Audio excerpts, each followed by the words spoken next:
Dear students, आइए आज हम लोग चलते हैं भूगोल के मानव भूगोल के मूल सिद्धांत के पहले पाठ जिसका नाम है मानव भूगोल प्रकृति एवं विषय क्षेत्र। हम मानव भूगोल के प्रकृति विषय क्षेत्र के बारे में पढ़ने से पहले आइए मानव भूगोल की कुछ परिभाषा देखते हैं। ठीक है, बहुत से विद्वानों ने मानव भूगोल की परिभाषा दी है जिसको यहाँ पे हम आपको बता रहे हैं। जैसे सबसे पहले मानव भूगोल अस्थिर पृथ्वी और क्रियाशील मानव के बीच परिवर्तनशील संबंधों का अध्ययन है। यह बात कही है एलन चर्चिल सैम्पुल, इनका नाम है पूरा एलन चर्चिल सैम्पुल। यह एक भूगोलवेत्ता रहे हैं। इन्होंने कहा है मानव भूगोल में परिभाषा दिया है मानव भूगोल अस्थिर पृथ्वी ध्यान देना, अस्थिर पृथ्वी और क्रियाशील मानव के बीच परिवर्तनशील संबंधों का अध्ययन। यह कह रही हैं कि जो अस्थिर पृथ्वी है और जो क्रियाशील जो मानव है, इनके जो बीच में जो संबंध है, इन्हीं का अध्ययन ही तो मानव भूगोल है। और एक दूसरे रज्जन महोदय क्या कर रहे हैं, मानव भूगोल मानव समाजों और धरातल के बीच संबंधों का संश्लेषित अध्ययन है। रज्जन महोदय का यह भी भूगोलवेत्ता है, महान भूगोलवेत्ता। आप लोग आगे कक्षा में जाएंगे तो इन लोगों के बारे में और अधिक जानकारी प्राप्त करेंगे।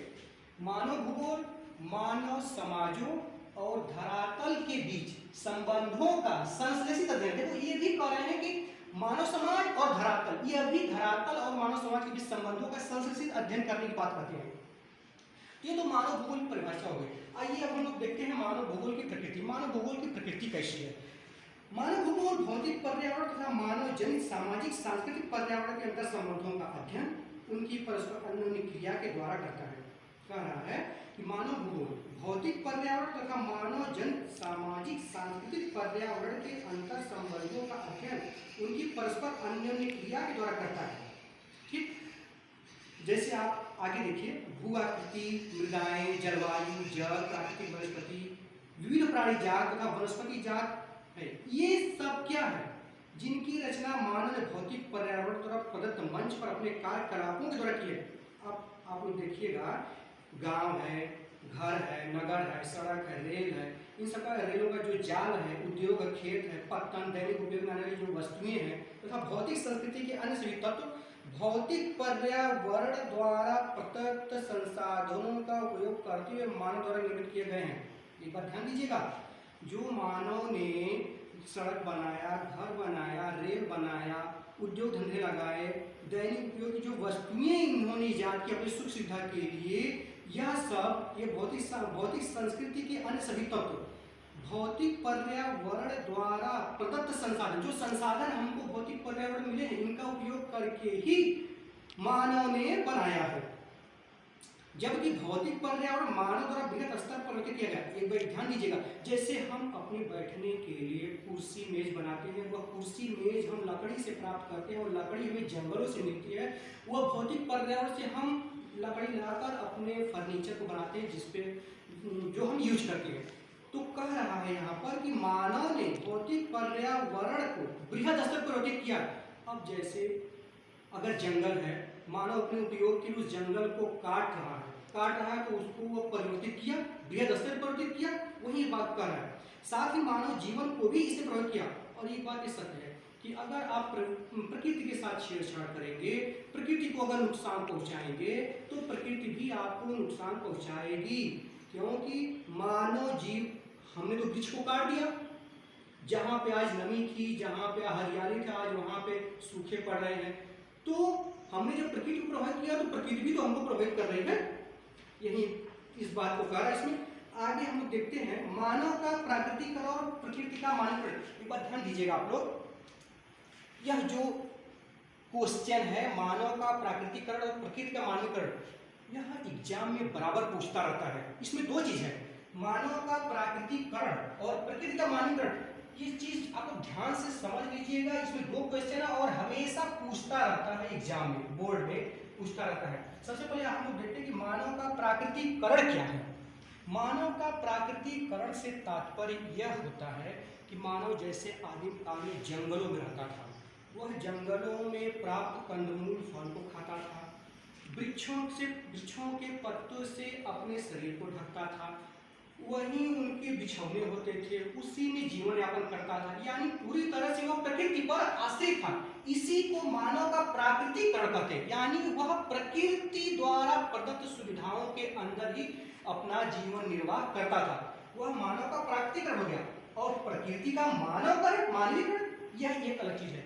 जैसे प्रकृति ने हमको इतने जल दिए हैं, इतने धरातल दिए हैं, इतने वन दिए हैं, हम अपनी सुविधा के अनुसार, अपनी टेक्नोलॉजी के अनुसार इन सब को क्या कि परिवर्तित कर दिए। जैसे उदाहरण के तौर पे आप लोग सुन लीजिए कि जैसे अगर मान लीजिए बाहर बहुत ठंडी पड़ रही है, बहुत ठंडी पड़ रही है, पूरा घना पूरा घेरा हुआ है, और हम अपने कमरे में आए और कमरे को टेम्परेचर से कंट्रोल कर दिए, तो बाहर तो ठंडी पड़ रही है लेकिन हमारे कमरे का तापमान हम जितना चाह रहे हैं उतना ये है। यानी हम अपनी सुविधानुसार उसको बदल दे रहे हैं। वही प्रकृति का मानव, प्रकृति को भी मानव ने बदल दिया, यही प्रकृति का मानवीकरण हो गया। ठीक, इस चीज को ऐसे समझिए, और यह क्वेश्चन बराबर आता रहता है। आगे हम लोग देखते हैं, समय के साथ लोग अपने पर्यावरण और प्राकृतिक बलों को समझने लगे हैं। सही बात है कि लोग समय के अनुसार पर्यावरण और प्राकृतिक जो बल है उसको समझने लगे हैं। अपने सामाजिक और सांस्कृतिक विकास के साथ मानव बेहतर और अधिक सक्षम प्रौद्योगिकी का विकास करते हैं।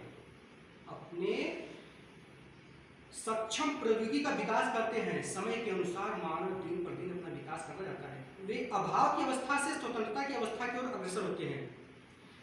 अभाव की अवस्था से स्वतंत्रता की अवस्था अग्रसर होते हैं। पर्यावरण से प्राप्त संसाधनों के द्वारा वे संभावनाओं को जन्म देते हैं। देखो कितना अच्छा बात कर रहे हैं।